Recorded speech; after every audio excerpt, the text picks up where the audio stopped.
ఒకసారి నీ పాపాలని ఒప్పుకొని వాంతికి చేసుకున్నావు.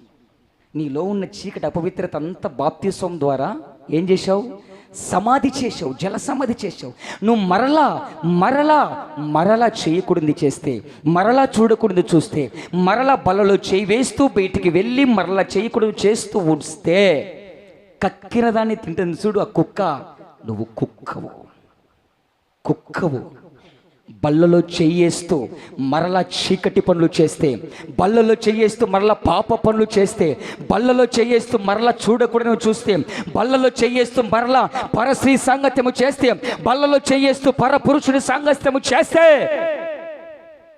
కక్కిన దాన్ని తినే కుక్క లాంటి స్వభావం గలవాడివి, స్వభావం కలిగిన దానవు. ఈరోజు తమాషా ఏందండి భక్తి అంటే? నడిపించేవారు బోధించేవారు సరిగా లేక